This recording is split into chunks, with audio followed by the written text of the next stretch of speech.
Hi everybody, it's Rose from North Mayo Fine Arts. In today's video I want to go into a bit more detail about how to make your black and dark areas look much richer, and I'm going to use this technique today. What I've done is basically drawn two circles. On the left hand circle I've put a layer of black polychromos, and on the right hand circle I've put a combination of red violet, chrome oxide green and dark indigo, which are all from the polychromo range. And what I want to do is put another layer of black over the top, and I want you to see for yourselves the difference in the richness of the black depending on what you put underneath it.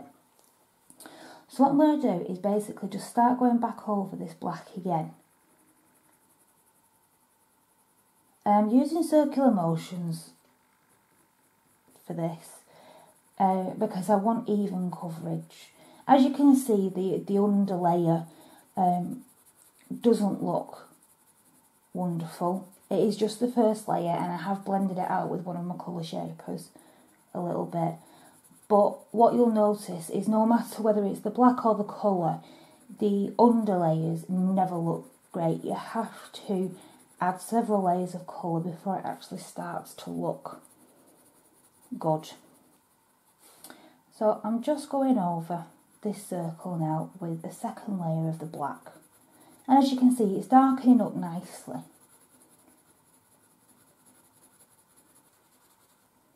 And again I'm turning the pencil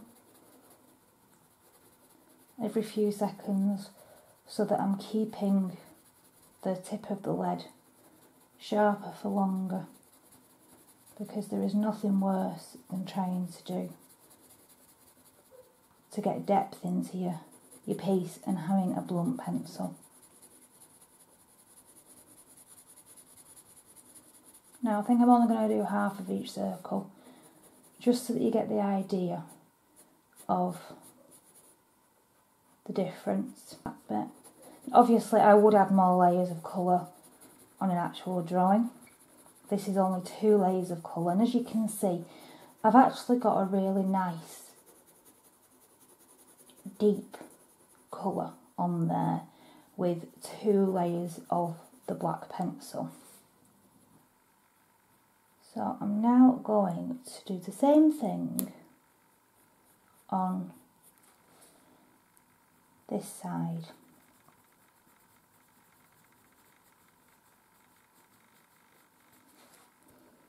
I'm going to go around the edge of the circle first. I want to try and keep it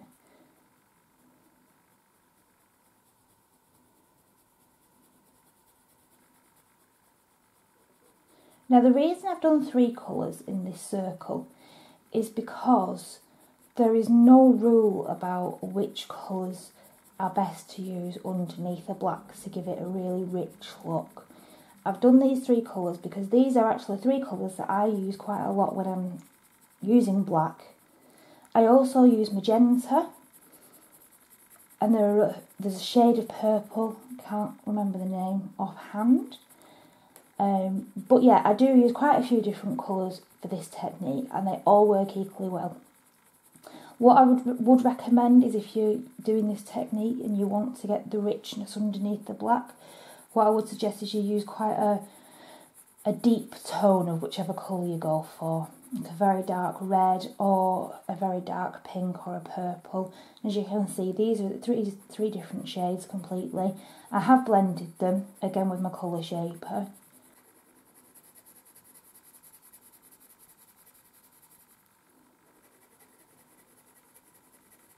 And I'm holding the pencil quite high because I don't want to add too much pressure.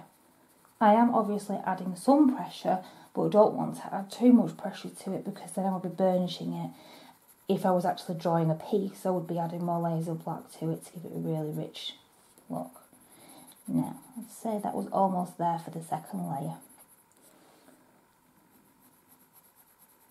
So as you can see, I've just gone straight over with the black polychromos on top of these colours. Now look at the difference Look at the difference between the two of them. Just dust that off a little bit. Can you see now? This black is so much richer than that. That looks very, very flat. The advice that I would give you was, use whichever colour you think goes best with your picture. If you're doing a landscape, I would use greens or blues. I've used this top colour underneath the black spots on a leopard, and it came out so nicely. But you can just see there that it does give you a completely different finish depending on what you put underneath it.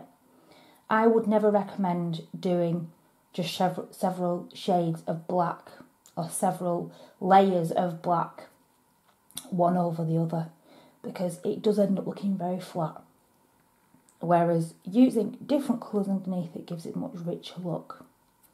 If you've enjoyed this tip, please give me a big thumbs up, and if you want to see more videos, then subscribe to my channel. If you'd like to see more of my work, you can find me on Facebook, Instagram, Twitter and Pinterest by searching for North Mayo Fine Art. Thanks for watching.